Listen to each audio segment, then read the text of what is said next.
Hello and welcome to Khaleej Times. Today we have with us a very special guest, and I feel like I need to amp up my energy just so I can match his. He's a serial entrepreneur, a CEO, a motivational speaker, and a best-selling author. It's none other than Gary Vaynerchuk, who's here in Dubai with us at the Emirates Literature Festival. So Gary, we've seen your effect right now. It's the Gary V effect, as I would like to call it. You inspire millions of people, all across the world. I wanted to know who or what inspires you? Two things come to mind. My parents inspired me very much. They're, no doubt about it, my heroes. I was born in the Soviet Union. We came to America at a very young age for me and really built our American dream. And I was incredibly parented. I think the other thing that inspires me, believe it or not, though, is everybody else. I'm incredibly inspired by humanity. I think humans are incredibly underrated.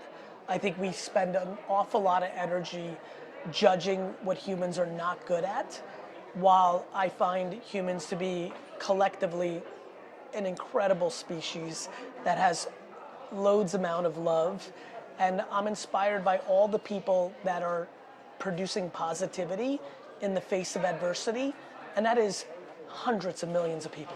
What's your purpose at this stage of your life, and why is it important to follow a purpose or have a purpose in life? I think having values keeps you in line to what you're trying to actually achieve. For me, my purpose in life is to give more than I take. I'm very passionate about a framework I created for myself called 51-49. If I give the world 51% of the energy, then I get so much out of that 49%, and so that is my mantra. And you also talk about this in one of your books, that successful brands can be built in the after hours, like on the weekends, working extra time, but the millennials or the Gen Z also call it the hustle culture. Yes. And it's also hand in hand with the burnout, sort of, getting real, with people feeling overwhelmed, or they feel like they don't have enough hours in a day. How do you feel like individuals can navigate that?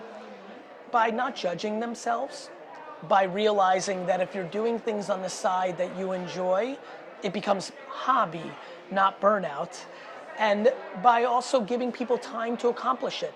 If you decide that you need to be a millionaire in 1 year, well, then you're going to be frantic in your side hustle.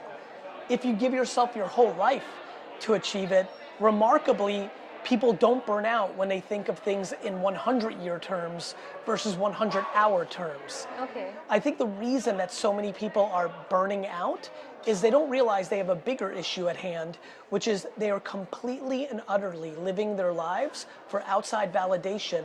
So they're in such a rush to create optical success to show everybody else that they're such a winner. When you play within yourself and you do these things on the side for yourself, you never burn out.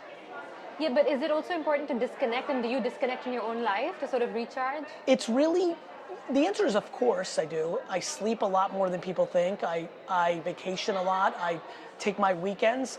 But let me remind everybody one more time. You don't disconnect from things that bring you radical enjoyment. If you genuinely are doing your passion as your side hustle, it's more fun than watching Netflix. It's more fun than reading a book. It's more fun than taking a bath with candles. I think people think too binary.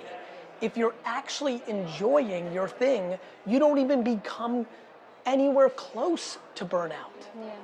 I think that people are burning out because they have the wrong KPIs, the wrong North Star. In your recent book as well, 12 and a half, you speak about the importance of emotional intelligence for organizations, right? It's 2022, and you work with some very big organizations. Many. Do organizations, humanize their employees enough at this stage? What's your perspective towards it? Not even remotely close. We are light years away from the North Star that I have for business society. Most organizations are only worried about the money. And when you care about profits over people, you will be vulnerable to everything that I speak about. Now, that's not eliminating the practicality of having to pay your bills. Every day I worry about paying my bills, but there is a much greater level of humanity and kindness that is in that float of going out of business versus profits. Yeah. And so I hope to create dialogue that challenges organizations to understand that if they're able to keep their people longer, their profits will be greater. The way to keep your people longer is by making it good for them. Yeah. It's not a very complicated model. It's just not there in our conversation yet. Very true. And if you could say, the last question would be like, where can organizations start? If it was one place out of the 12, where could they start? The number one place an organization can start towards this North Star is the next situation that they are met with, where they have to make a decision between being compassionate to an employee versus the financial bottom line in that situation. Choose the employee and see what happens. Yes, well, as you do in your organization. Thanks, Gary. It's my pleasure. Thank you. Cheers. Thank you.